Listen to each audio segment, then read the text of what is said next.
You know, have you ever really stopped and wondered what's left when you peel away all the labels, your job, your relationships, even your own name? Well, there's an ancient science from India that's all about this very question. It's called Adhyatma. It's a path to figuring out that exact answer. So let's dive in and explore what it really means to know yourself.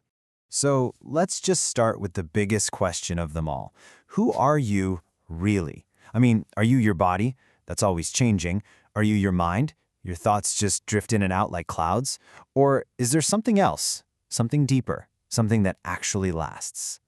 Well, according to these ancient thinkers, that feeling of stress, that dissatisfaction we all feel sometimes, it actually comes from a simple case of mistaken identity. We think we are these temporary things, the perfect social media profile, the hardworking employee, the person everyone expects us to be. But that confusion, being ignorant of our true nature, is said to be the real source of all our suffering. And that is exactly where Adhyatma comes into the picture. But listen, this isn't just some abstract philosophy. Think of it more like a practical science, a hands-on framework for discovering the answer to that huge question for yourself. The word itself is a total giveaway. It's made of two Sanskrit parts, Adhi, which means concerning or about, and Atma, which means the self, with a capital S, the soul. So Adhyatma literally means the knowledge about the self. It's all about that journey inward to find out who you are beneath all the surface layers. Now, in Indian philosophy, Adhyatma isn't just another piece of knowledge. No way. It's considered the highest form of knowledge. And you gotta ask why? Well, it's because while other sciences help you understand the world out there, this one leads to self-realization and ultimately to something called Moksha, a profound liberation from all the fear, all the attachments, and that endless cycle of suffering. And that journey inward leads to one of the most mind-blowing realizations. And it's summed up in this incredible phrase from the Upanishads, Tat Tvam Asi. It means, you are that. So what's that?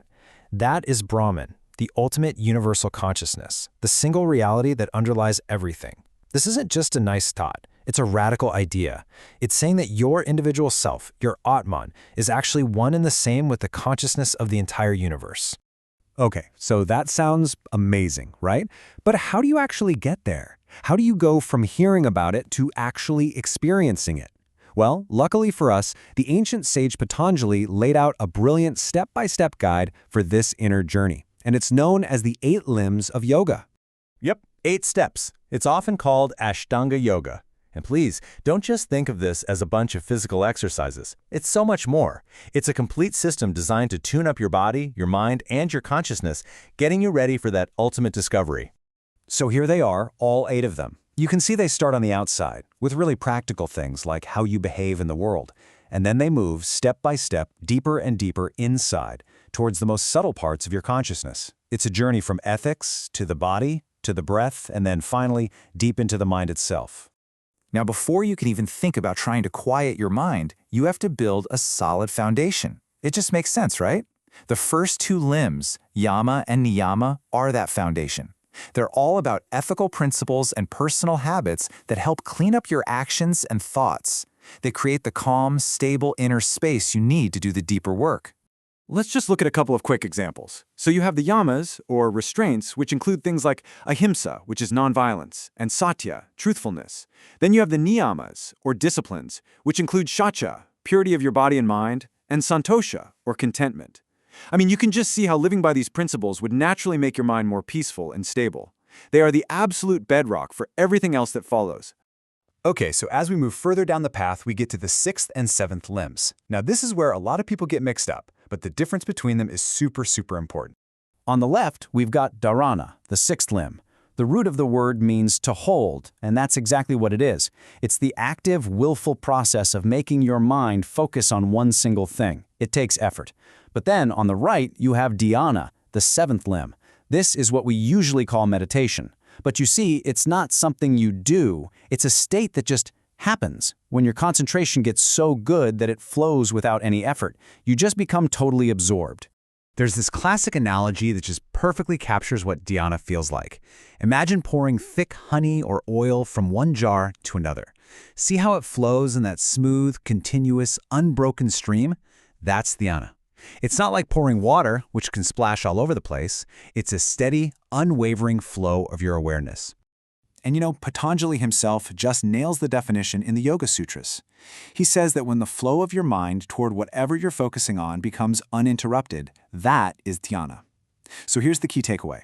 Concentration is the practice you do, and meditation is the result that happens. So, where is all this leading? What's the final stop on this incredible inner journey?